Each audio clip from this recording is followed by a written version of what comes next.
जैसे ही आपका कैटेगरी 1 खत्म होता है, तो we move on to category 2, which is insurance premiums. इसमें हम होल्ड करें ना करें, लेकिन इंश्योरेंसेस रहते हैं। And I also recommend you कि आपके पास ये इंश्योरेंसेस आपके लिए, आपकी फैमिली के लिए होने चाहिए। इसमें हम बात करते हैं ये सारे इंश्योरेंसेस की, which is term insurance, endowment plans, जैसा कि आप सबको पता होगा सबके favourite, and ULIP. Let's talk about term insurance first. ये क्या है? टर्म इंश्योरेंस क्या, आप ईयरली प्रीमियम देते हो एंड आपकी डेथ का बेनिफिट आपके जाने के बाद आपकी फैमिली को मिलता है, जितना भी आप टर्म इंश्योरेंस का सम एश्योर्ड लेते हैं। So basically it's an extra step towards the security of a family after you pass away. इसका इन्वेस्टमेंट एनुअल प्रीमियम रहता है। इन्वेस्टमेंट टाइप क्या है? ये एक इंश्योरेंस है। आई मीन आप कुछ भी ऐसा रिटर्न इसमें एक्सपेक्ट नहीं कर सकते। Risk, lock in period, taxable और नॉट, पोस्ट टैक्स रिटर्न्स आपने देखा होगा, मैंने सारे ब्लैंक छोड़े हैं बिकॉज इससे कोई लेना देना नहीं है। And time horizon till the time you live. Next बात करते हैं endowment plan and ULIP. Endowment plan which I personally do not recommend to anyone. These are the LICs जो हर एजेंट बेचता है, इसका भी एनुअल प्रीमियम रहता है। इसमें इन्वेस्टमेंट क्या रहता है? इंश्योरेंस प्लस डेट सेक्टर में इन्वेस्टेड रहता है। इन रिस्क हमेशा कम रहता है।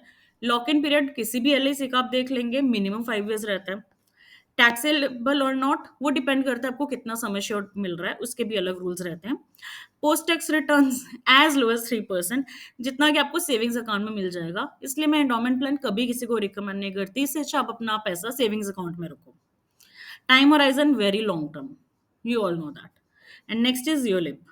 इसमें भी same like endowment plan, annual premium रहता है इसमें। इन्वेस्टमेंट टाइप, इसमें इंश्योरेंस प्लस इक्विटी रहता है। सिंस इसमें इक्विटी ऐड हो जाता है, तो we can expect a higher return in this. Investment risk, since equity investment है तो it's a moderate risk. Lock in period minimum 5 year का कोई भी आपको यूलिप प्लान मिल ही जाता है, and it varies from 5 years to n number of years.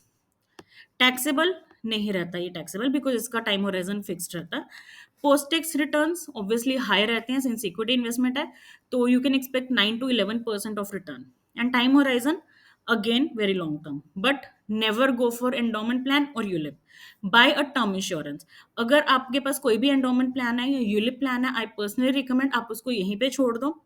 अगर आप 50,000 का LIC प्रीमियम ईयरली दे रहे हो, तो इंस्टेड ऑफ दैट 1 crore का टर्म इंश्योरेंस बाय करो, जिसका 15-20 हजार प्रीमियम आएगा।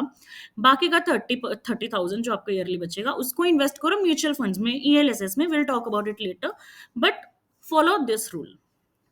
नेक्स्ट हम बात करते हैं NPS की, which is national pension system.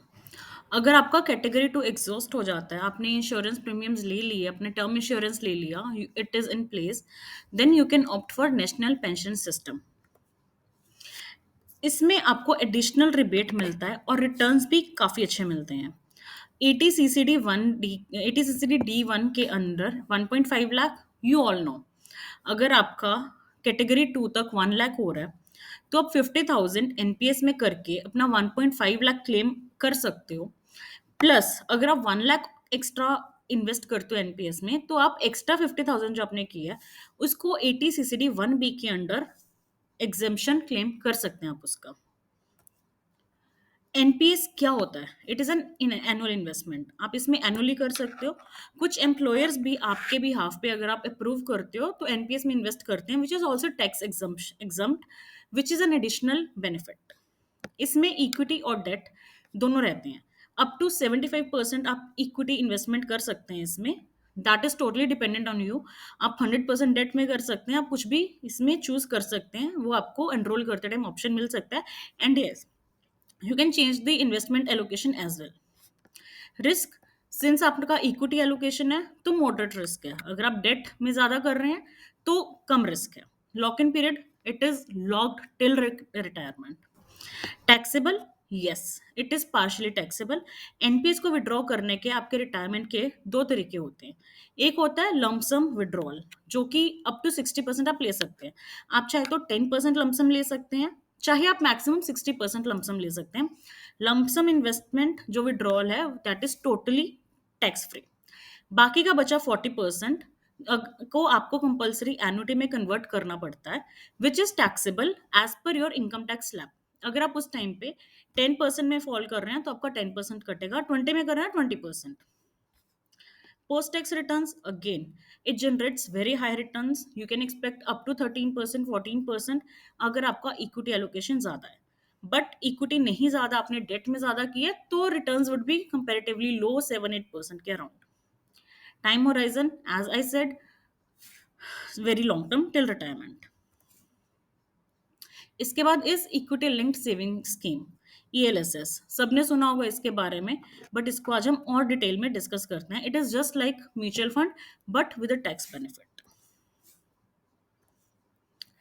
ELSS में आप एनुअल इन्वेस्ट कर सकते हो, इसमें मंथली इन्वेस्टमेंट का ऑप्शन आप ऐसे ही भी कर सकते हो, या इसको एनुअली आप इन्वेस्टमेंट इसमें कर सकते हैं। Investment type, again it is chosen by you, it can be equity और debt as per your requirement and risk appetite. Risk again moderate, equity में है तो risk would be high, debt में है तो low. Lock in, now the best part is lock in period. इसमें 3 years का lock in है, सबसे कम।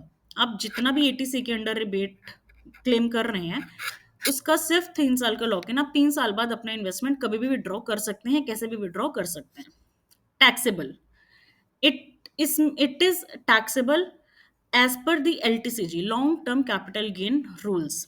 आज की डेट में इंडिया में जो टैक्स टैक्स के इसमें रूल्स हैं, अगर आपका in a financial year long term capital gain 1 lakh तक का है तो that is totally tax free.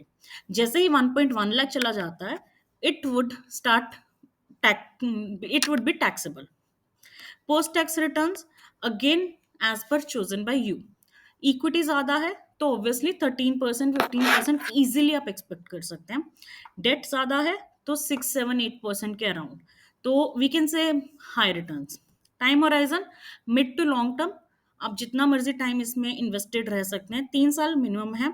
But अगर आपको अच्छे रिटर्न चाहिए, my personal suggestion would be to invest in it for a minimum period of 10 years, and yes, you can carry it till your retirement as well.